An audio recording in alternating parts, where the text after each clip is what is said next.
নমস্কার, আমি শ্রাবন্তী। আমার বং বাংলা ন্যারেটিভ চ্যানেলে তোমাদের সবাইকে স্বাগত। কেমন আছো সবাই? আশা করি আমার বন্ধুরা সবাই খুব ভালো আছে। আজকেও আমি তোমাদের একটি অদ্ভুত ব্যাখ্যাহীন ঘটনা শোনাতে চলেছি। ঘটনাটি আমার এক বন্ধু মালবিকা দাসের থেকে সংগ্রহ করেছি। মালবিকা ওর খুড়তুতো ভাইয়ের সাথে ঘটে যাওয়া একটি ঘটনা আমার সাথে শেয়ার করেছে। ও যেভাবে আমাকে বলেছে সেভাবেই আমি তোমাদেরকে উপস্থাপনা করছি। তাই সরাসরি ওর ভাইয়ের বয়ানে তোমাদেরকে ঘটনাটা বলছি। আমি রাহুল, হাওড়ার উলুবেড়িয়াতে আমার বাড়ি। কলেজ পাশ করার পর আমি একটি চাকরি পাই। ঘটনাটি গত বছর অর্থাৎ 2023 সালে আমার সাথে ঘটে। আমি চাকরিটি পাই বোলপুরে। বাড়িতে প্রথমে একটু নিমরাজি থাকলেও আমার উৎসাহ দেখে সবাই মত দিয়ে দেয়। ঠিক হলো বোলপুরে কোনো ছোটখাটো মেস ভাড়ায় থাকবো। অবশেষে বোলপুরের উদ্দেশ্যে রওনা দিলাম। সেদিন একটু রেল বিপর্যয় ছিল, অনেক দেরিতে এক একটা ট্রেন। তো আমি যখন বোলপুরে এসে পৌঁছালাম রাত তখন প্রায় 8টা। কোথাও কিছু চিনি না। স্টেশনের কাছে একটি চায়ের দোকান থেকে এক কাপ চা নিয়ে খেতে খেতে দোকানিকে জিজ্ঞাসা করলাম যে কাছে পিঠে কোথাও থাকার জায়গা আছে কিনা। উনি সব শুনে আমাকে একটি জায়গা বুঝিয়ে দিলেন। বললেন ওই পাড়ায় অনেক বাড়িতেই নাকি বাড়ি ভাড়া দেওয়া হয়, তাই ওখানে গিয়ে খোঁজ করলে কোনো না কোনো বাড়ি নাকি ঠিক পাওয়া যাবে। ওনাকে ধন্যবাদ জানিয়ে টোটো করে সেই স্থানে পৌঁছতে খুব একটা অসুবিধা হলো না আমার। টোটো থেকে নেমে দেখলাম বেশ নির্জন নিরিবিলি একটি জায়গা। বেশ কিছু বাড়িতে ডাকাডাকি করেও কারো কোনো সাড়া পেলাম না। এদিকে রাত প্রায় 9:30 বাজতে চলেছে। আজ রাতে যদি কোনো বাড়ি না পাওয়া যায় তাহলে এই অচেনা জায়গায় রাত কাটাবো কি করে?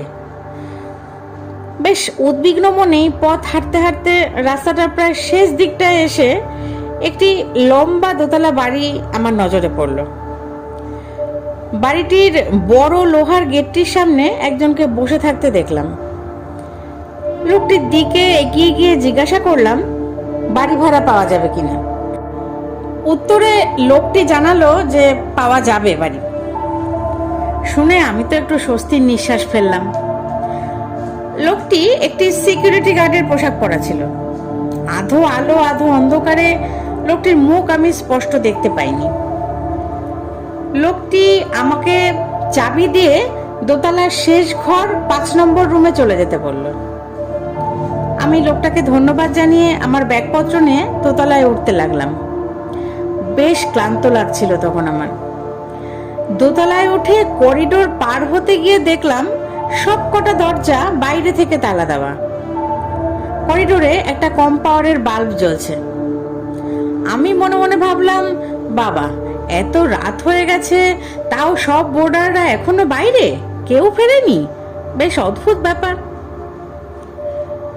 এর থেকে বেশি মাথা না ঘামিয়ে এগুলাম লাস্ট রুম অর্থাৎ 5 নম্বর রুমের উদ্দেশ্যে। দরজায় তালা ঝুলছে। দেখলাম তালাটিতে বেশ মরচে পড়েছে। অনেকদিন অব্যবহৃত অবস্থায় পড়ে থাকলে যেমন হয় ওরকম মনে হলো। একটু এদিক ওদিক ঘুরিয়ে তালা খুলে ঘরে ঢুকে হাতড়ে হাতড়ে লাইটটা জ্বালালাম। লাইট জ্বালাতেই আমি অবাক। পরিপাটি করে সাজানো ঘর, বিছানার উপর টান টান করে সাদা চাদর বিছানো, একটি পড়ার টেবিল আর একটি আলমারি। ঘরটিও বেশ পরিষ্কার পরিচ্ছন্ন, কোনো ধুলোবালি নেই। ঘর লাগোয়া একটি বাথরুম, বাথরুমেও লাইট জল সবই আছে। মনটা বেশ খুশি হয়ে গেল। বাথরুমে গিয়ে ভালো করে ফ্রেশ হয়ে এসে ব্যাগ থেকে বিস্কুট আর জল বার করে খেয়ে বিছানায় শুয়ে পড়লাম।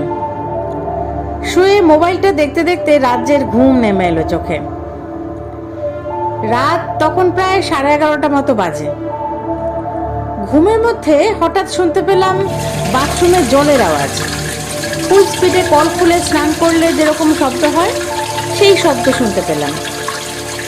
কিন্তু আমি তো কল বন্ধ করেই শুয়েছিলাম। উঠে বাথরুমে গিয়ে দেখলাম কল থেকে জোরে জল পড়ছে। কিছুটা অবাক হয়ে কলটা বন্ধ করে আবার এসে শুয়ে পড়লাম। কতক্ষণ পার হয়েছে এভাবে জানি না, আবার কল থেকে জল পড়ার আওয়াজ। এবার আমি একটু ভয় পেলাম, এটা কি করে সম্ভব হতে পারে। আবারও উঠে কল বন্ধ করে বিছানায় এসে বসলাম। ভয়ে এবার আর আমি লাইট বন্ধ করিনি, লাইট জ্বালিয়েই শুয়েছি। আবার প্রায় ঘুমিয়ে পড়েছি। এমন সময় ঘরের লাইটটা হঠাৎ জ্বলতে নিভতে লাগলো। আমি ভয়ে বিস্ময়ে হতবাক হয়ে গেছি। সেই সময় হঠাৎ দুম দুম দরজা পেটানোর আওয়াজ। আমি এক দৌড়ে দরজা খুলতেই দেখি গার্ডের পোশাক পরা কেয়ারটেকার আমার সামনে দাঁড়িয়ে আছে।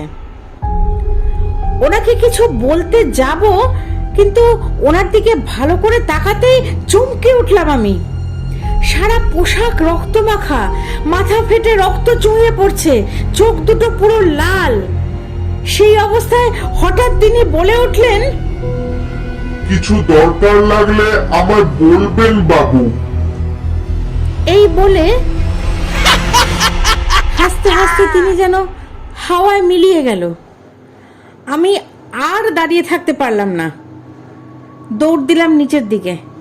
মালপত্র সব ঘরেই ছিল। আমি ভয়ে দৌড় লাগালাম নিচের দিকে। করিডোর থেকে দৌড়াতে গিয়ে এক ঝলক চোখ পড়ল বাকি দরজাগুলো তখনও তালা বন্ধ। এক দৌড়ে এরপর নিচে গিয়ে পৌঁছালাম। সবই হয়তো মনের ভুল, এই ভেবে কেয়ারটেকারকে প্রাণপণে ডাকতে লাগলাম। তখনই হঠাৎ চোখ পড়ল গেটের পাশের বেঞ্চিটার উপর। রক্ত মেখে কেয়ারটেকার মরে পড়ে আছে সেখানে। চারিদিক জনমানবহীন। আমি সবকিছু দেখে আর নিজেকে সামলে রাখতে পারলাম না। গেটের কাছেই জ্ঞান হারিয়ে মাটিতে লুটিয়ে পড়লাম। কতক্ষণ জ্ঞানহীন ছিলাম আমি জানি না। চোখ মেলে দেখি সকাল হয়ে গেছে। আমাকে ঘিরে কিছু মানুষ কৌতূহলী দৃষ্টি নিয়ে আমার দিকে তাকিয়ে আছে। একে একে সব ঘটনা শোনার পর তারা যা বলল তাতে আমি পুরো হতবাক হয়ে গেলাম। এই বাড়িটি প্রায় 6 বছর ধরে বন্ধ পড়ে আছে। এক রাতে একদল দুষ্কৃতী কেয়ারটেকারকে নৃশংসভাবে মেরে রেখে যায়। পরদিনই সব বোর্ডাররা ভয়ে এই বাড়ি ছেড়ে দেয়। কিন্তু কেয়ারটেকার এই বাড়ির মায়া আজও ছাড়তে পারেনি। পাড়ায় অনেকেই আজও ওনাকে গেটের কাছে বসে থাকতে দেখতে পায়। তাই সন্ধ্যার পর থেকে এদিকে কেউ আর আসে না। সবাই বলতে লাগলো ভাগ্য জোরে আমি এ যাত্রা বেঁচে গেছি। কিন্তু বোলপুরে থেকে যাওয়ার মতো সাহস আর আমি পেলাম না। তাই চাকরি ছেড়ে বাড়ি চলে এসেছিলাম। তো এই ছিল আমার বন্ধুর কাছ থেকে শোনা তার ভাইয়ের সাথে ঘটে যাওয়া একটি ভয়ঙ্কর সত্যি ঘটনা। সত্যি কত কি যে আমাদের জীবনে ঘটে যায় যার কোনো হিসাব থাকে না। রাহুলের সাথে হয়তো খারাপ কিছু ঘটেনি বলতে চাইছি ওর হয়তো কোনো ক্ষতি হয়নি সেদিন।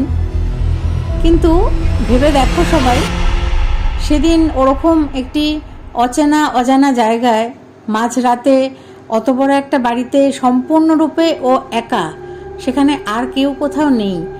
নিজের ঘর থেকেই ওরকম হঠাৎ জল পড়া, লাইট জ্বলা নেভা, দরজায় ওরকম একটা ভয়ঙ্কর মূর্তি, সব দেখে কি আদৌ নিজেকে সামলানো যায়? তারপরও কি ও ওখানে থেকে যেতে পারতো? না, মনে হয় সেটা সম্ভব নয়।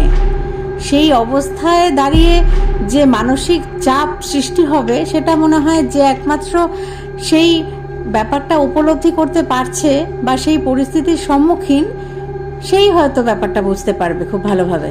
আমরা হয়তো বাইরে থেকে বলতেই পারতাম ওর তো কোনো ক্ষতি হয়নি, ওর তো কেউ ক্ষতি করেও নি, তাহলে ও তো ওখানে থেকে যেতেই পারতো। কিন্তু আমার মনে হয় না, সেই মানসিক চাপটা নেওয়া যায় না। তাই জন্যই ও নিজেকে আর সামলাতে না পেরে সেখানে অজ্ঞান হয়ে গেছিল। এবং সেই অজানা জায়গায় গিয়ে প্রথম দিনই ওর যে ভয়ঙ্কর অভিজ্ঞতার সম্মুখীন হলো, তারপরে আর ওর সাহসে কুলালো না যে ওখানেও থেকে গিয়ে চাকরিটা কন্টিনিউ করবে। তাই এক প্রকার বাধ্য হয়ে ফিরে আসতে হলো, তাই না? তো যাই হোক, আমার তো খুবই ভালো লেগেছে ঘটনাটি।